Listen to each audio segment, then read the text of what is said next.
اهلا وسهلا، كي دايرين؟ نتمنى تكونوا بخير وعلى خير. كيف كتشوفوا هنايا موجده لكم العطريه القوام ديال بسطيله الحوت. غنعاود نشاركها عاوتاني معكم. عندي واحد الطلبيه ديال بسطيله الحوت، جوج بساطل. غادي نعطيكم هنايا العبار هذا اللي كتشوفوا هنا ديال بسطيله واحده بالضبط تماما، ما غادي تزيدوا ما غاديش تنقصوا في هذا القوام اللي غادي نعطيكم. نبداو على بركه الله. عندنا هنايا ربطه ديال القزبور وربطه ديال المعدنوس. ربطه القزبور قلنا ربطه المعدنوس. نحاول كنقاد لكم الكاميرا بلاتي. مقطعين بهذا الشكل اللي شفتوا رقيق. عندنا هنا معلقه كبيره ديال الملح، ما تكونش بومبي، معلقه ديال الملح، معلقه صغيره البزار، معلقه كبيره ديال الملح، معلقه صغيره ديال البزار. تبعوا معايا هاد المقوام، هاد المقادير اللي قلت لكم راه بالضبط كتجيكم هذيك هي ديريكت، ما تنقصوا ما تزيدوا في هادشي اللي غادي نقول لكم. وعندنا هنا جوج معالق كبار ديال الكمون. دائما كنهضر على المعلقه ما تكونش بومبي. جوج معالق ديال الكمون، جوج معالق ديال التحميره،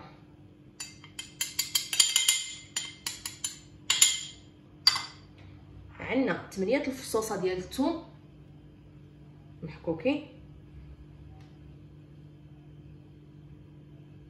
نخلو حتى شي حاجه.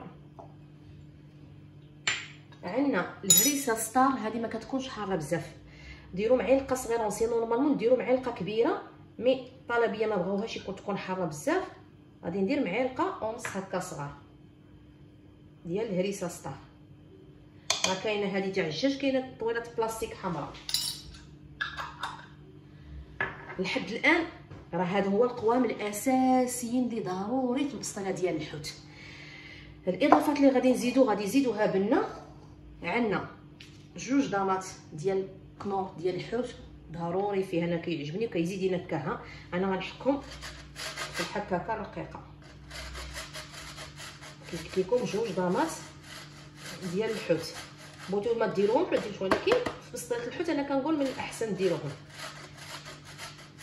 انا الوصفه عطيتها لكم ما ناقصه فيها حتى شي حاجه، كي كنديرها وتبارك الله البسطيله زعما اي واحد كلاها عندي ولا كوموندا داها كتعجبو. عطيتكم هاد العبار بالضبط كيف قلت لكم. لا في تجيكم هذه كيف الملوحه في كل شيء. عندي هنا الاضافه عاوتاني غادي نزيدو معلقه كبيره ديال قشور الكروفيت، وهنا معلقه كبيره نقرب لكم ديال عطريات الحوت. هذه شفتوا كي دايره، معلقه كيزيدوا يعطونا البنه. عندنا هنا 3 الحامضات 6 ل 4 عصير الحامض. بسطيله كتبغي تكون محمضه. عندنا صوص نيوكمان، هذه صلصه السمك. كاينه هاد القرعه وكاينه وحده كتكون مربعه. غندير معلقه منها. غندير صوص صوجا، كاينه اللي ثقيله وكاينه لايت خفيفه. من الاحسن ديروا هذه. انا اش كندير معلقه. هذه ما تكثروش منها، علاش؟ بها ثقيله كتعطي اللون باش ما تجيكمش عاوتاني داكشي كحال. غندير غير هكا معلقه، وغندير من هذه لايت خفيفه. شوف هذيك لونها، شوفوا غير هكا، شوف هذه ها هذه راه محركه. شوفوا القرعه كي بقات فونسي، هذا راه لونها. وهذه واخا نحرك تنعيه ها هي واخا اللون، ولكن ها هي مائيه، ما كتعطيش زعما اللون فونسي. معلقه كاس ديال العنبه الزيت الروميه،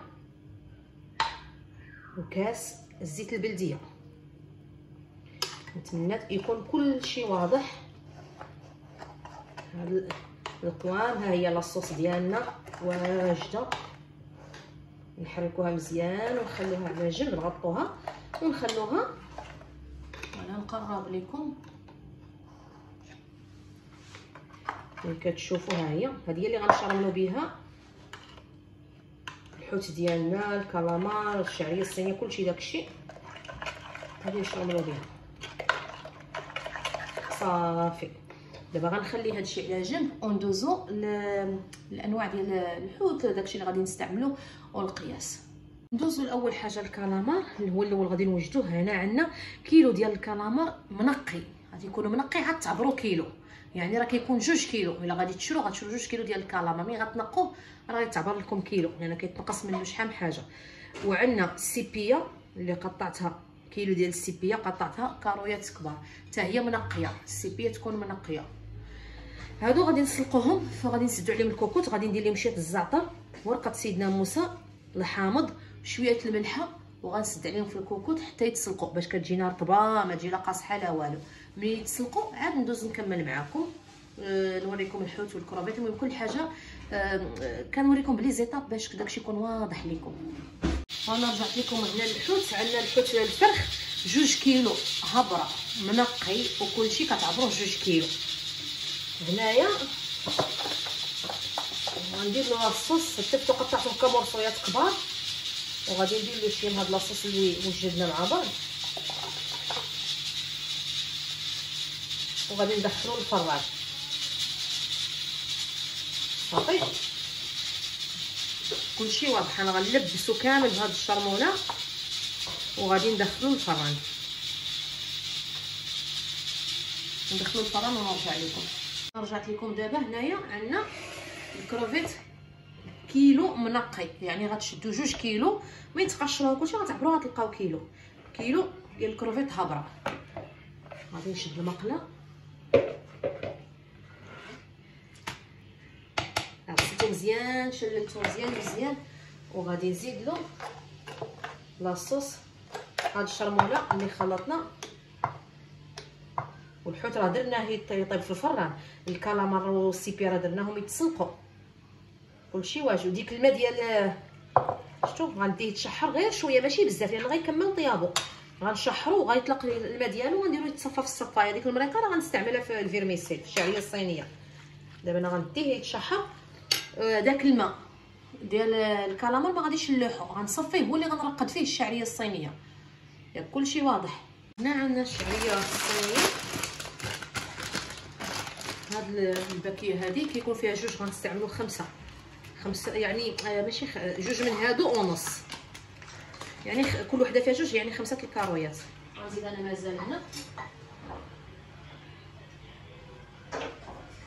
انا معكم وكنشوف الكروفيت ها واش تبارك عليه غيكمل طيب. واش الماء اللي طلق، هاد الماء ما غاديش نكبو، لان طالق المذاق زوين ديال الكروفيت.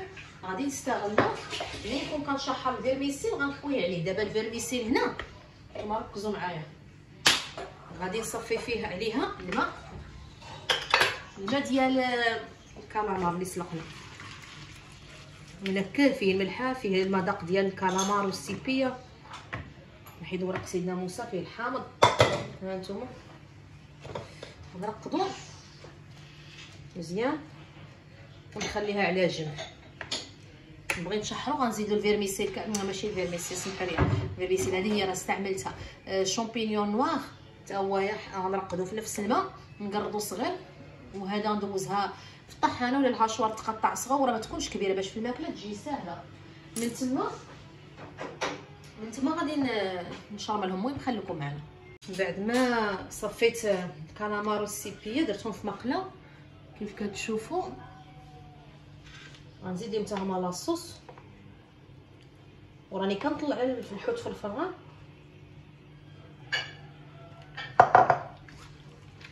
ونبداو نشحرو، يتشحر حتى يحس به راه دخلاتو هذا وما يبقاش داك الماء، فهمتي، ما يبقاش الماء يبقى في زيتو كي كنقولوا.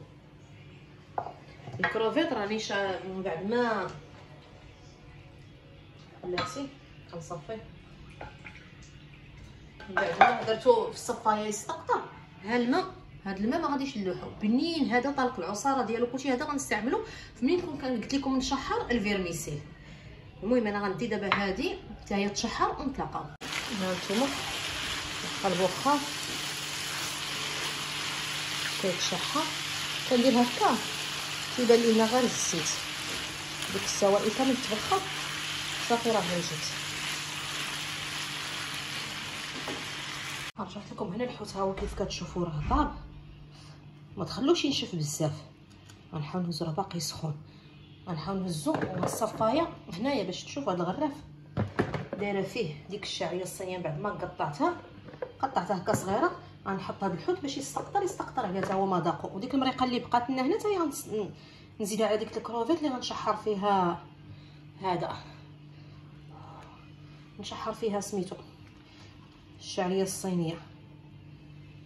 صافي انا غنحيد هذا الشيء ونرجع لكم. هنا كالامارو السيبيه نديرو في شي ابانيو كبير هكا. هاد المقله ما نغسلها ما والو، هي فاش غادي ندير كنتسنى الشامبينيون. الله هو اللي لقيت راسي ما عنديش، راه وصلت عليه يجيني. غادي ندير الشعريه ديالي وغادي ندير عليها لاصوص.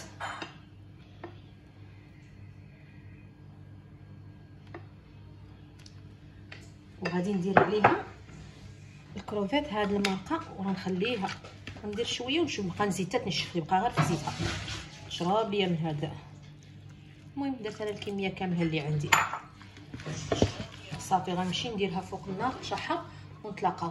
وهنا غادي نزيد واحد نص حامضه مصيه اللي رقيق مزيان. غادي نزيد على هاد الشعريه. وانا كنبغي نجيب حتى تبان لي الشعريه نشفات هانتوما نشفات من الماء. صافي وهي واجد.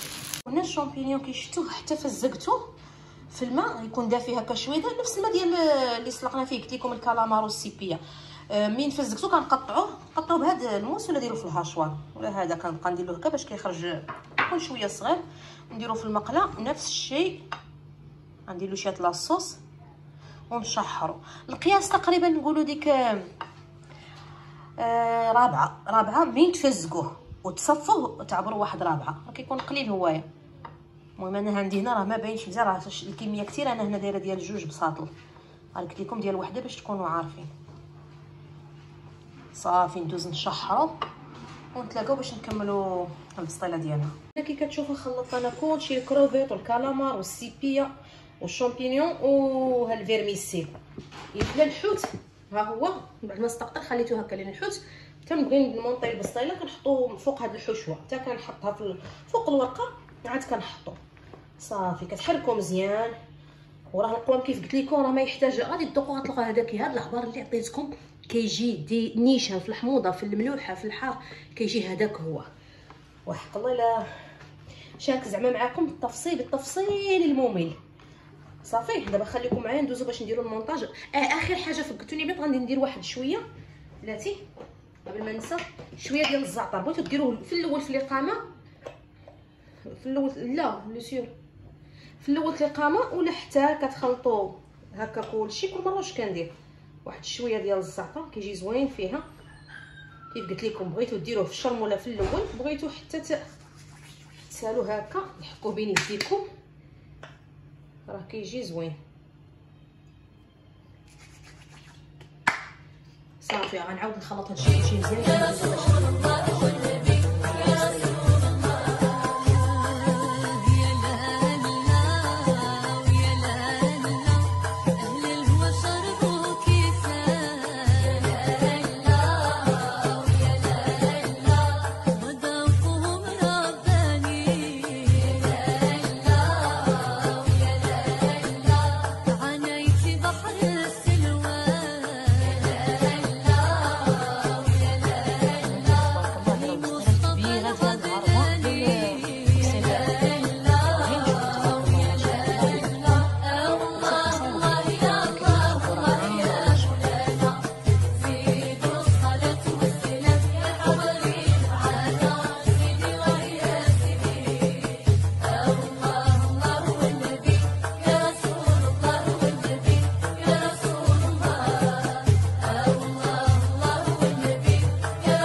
واضح لكم في الفيديو ندخل هاد الجلاب مزيان.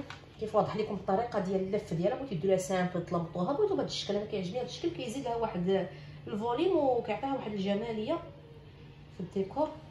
الورقه راه نيشان هزات لي كيلو ديال الورقه بالنسبه لهذه الكبيره.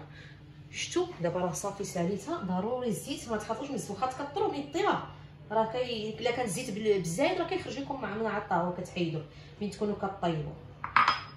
صافي. انا هادو دابا غنستعملهم غدا. دابا غنخليها هكا شويه برا تشمع، يضربها الهواء غير تشمع هكا برا، نحطوطها هكا حتى ندير هذا، حتى تشمع لي ونلوي عليها السلوفان وندخلها للفريغو. ونتلاقاو ان شاء الله من مورا الطيب، نكمل معكم الفيديو. وهذا هو الشكل النهائي ديال البسطيله ديالنا من بعد ما طيبناها. ونطيب على نار مهيله مباشره. الا كنتو دايرينها في الفريغو البنات ما تخرجوهاش وتخلوها تطلق ولا شي حاجه، مباشره من الفريغو للفران وصافي. والتزيين كيبقى على حسب كل واحد اش متوفر عنده كل مره واش كندير. وتا لهنا غادي نقول لكم باي باي، ونتلاقاو في فيديو جديد ان شاء الله. ما تنساونيش من التعاليق الزوينه ديالكم، ما تنساوش تشاركوا الفيديو مع الاهل والاصدقاء.